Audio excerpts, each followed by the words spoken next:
Boys and girls. आज मैं अपनी बात एक कहानी से शुरू करता हूं। एक गुरु ने अपने शिष्य को तलवारबाजी के सारे दांव पेच सिखा दिए।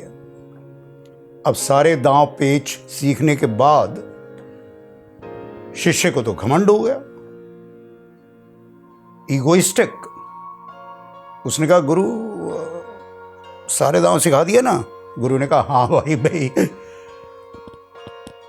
तो शिष्य ने कहा, फिर तो गुरु एक म्यान में दो तलवारें नहीं रह सकती, मुकाबला हो जाए। गुरु ने कहा, ठीक है भाई, आज से 1 महीने बाद हम मुकाबला करते हैं। अब शिष्य ने सोचा, गुरु तो गुरु है, जरा पता तो करे कर क्या रहा है। तो उसने अपने जासूसों को भेजा। तो पता ये लगा कि गुरु 6 गज लंबी म्यान और 6 गज लंबी तलवार बना रहा। शिष्य ने कहा, बहुत अच्छे। उसने 12 गज लंबी म्यान और 12 गज लंबी तलवार बनवाई। अब मुकाबले का दिन आया। स्टेडियम दर्शकों से खचाखच भरा हुआ था। सब बहुत बेचैनी से इंतजार कर रहे थे। गुरु और शिष्य आमने सामने। रेफरी ने सीटी बजाई और इससे पहले कि चेला 12 गज लंबी म्यान से 12 गज लंबी तलवार निकाले, गुरु ने 6 गज लंबे म्यान से 1 गज लंबी तलवार निकाली और चेले के सीने पर रख दी। चेला तो हार गया, लेकिन ही वॉज वेरी अपसेट। कहने लगा, गुरु ये चीटिंग है। गुरु हंसा, फिर मुस्कुराया। उससे कहा, नहीं बेटे, चीटिंग क्यों? बोले, ये दांव तो आपने सिखाया नहीं। बोले, बेटे ये दांव नहीं है, तजुर्बा है। As you know, life is a series of experiences. यानी इतने अनुभव होते चले जाते हैं, तजुर्बे। पर मुश्किल ये है कि वो तजुर्बे इंसान शब्दों में बयान नहीं कर सकता, क्योंकि शब्द नाकाफी हैं, लिमिटेड है। पर ऐसा होता है कि इस दौरान हम बहुत सारे पर्ल्स इकट्ठे कर लेते हैं, मोती, जिन्हें बहुत थोड़े शब्दों में, आसान से शब्दों में हम बयान कर सकते हैं। तो अब इतने बरसों में मेरे पास एक खजाना इकट्ठा हो गया। अब मैं तो नहीं, लाइफ नीड्स मी टू पे इट फॉरवर्ड, यानी ये सब कुछ आपको सौंप दूं। मैं इन्हें कहता हूं पर्ल्स ऑफ विजडम। तो थोड़ा सा हम इस प्रक्रिया को समझ लेते हैं, प्रोसेस को। पर्ल्स तो ठीक है, शब्द हैं, और शब्द होते हैं इंफॉर्मेशन।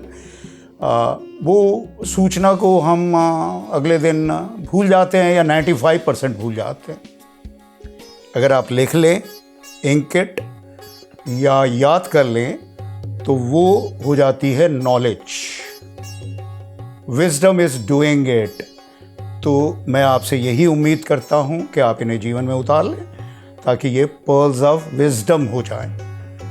और फिर अगर आपको ये इंस्पायर करते हैं, तो प्लीज़ आगे अपने दोस्तों को, परिवार के सदस्यों को, चाहने वालों को, हर किसी को आप पे इट फॉरवर्ड, यानी इंस्पायर करें। और फिर आप इस बात का ध्यान रखें कि आप उन लोगों से भी कहें कि इंस्पायर अदर्स, पे इट फॉरवर्ड, यानी जोत से जोत जलाते चलो। प्रियंका चोपड़ा, जैसा कि आप जानते हैं, हमारी स्टूडेंट है। उसको हमारे इंस्टीट्यूट के एक्टिंग की ये परिभाषा बहुत पसंद है। Your soul gives birth to a new soul through art. आपकी आत्मा कला के माध्यम से एक नई आत्मा को जन्म देती है।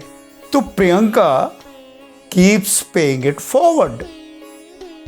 देन रणवीर सिंह को ये बात बहुत अच्छी लगी कि दुनिया भर की कलाओं में इकलौती कला है अभिनय, जिसमें you are the instrument, you the player, you are the material, and also you are the source.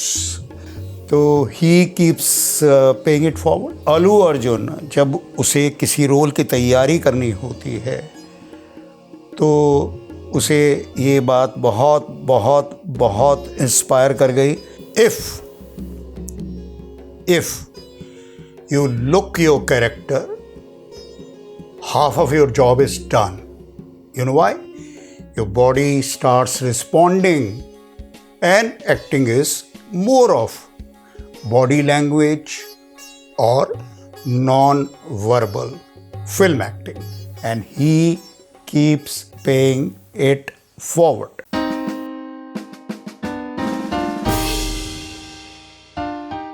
Whatever we resist persists. So I'm asking you, stop resisting. Things happen the way they happen. So choose what you got.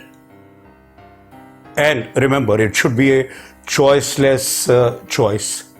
क्योंकि जब हम decision लेते हैं तो we end up eating menu. बड़े सपने देखिए, क्योंकि सपने चाहे छोटे हों या बड़े, एनर्जी उतनी ही लगती है। लेकिन एक बात याद रखिए, जब सपने बड़े हों तो डोंट स्लीप। देखिए, इसमें बहुत सारे मेरे खुद के इंसाइट्स हैं, लेकिन यहाँ मैं ये कहता चलूँ, my heartful thanks to all the enlightened masters and modern thinkers for their inspirational guidance. तो आपके लिए मैंने ये सिलसिला शुरू किया है इंस्टाग्राम और इंस्टाग्राम रील में। अच्छे प्लेटफॉर्म्स हैं। देखिए, ज़िंदगी तो आपको ये सारे अनुभव देगी ही, ये सारे पर्ल्स आपके पास इकट्ठे हो जाएंगे, सारा ख़जाना। लेकिन वो कहते हैं ना, जो दूसरों के अनुभव से सीखता है वो ज़्यादा समझदार है। तो आप 50-60 बरस क्यों वेट करना चाहते हैं?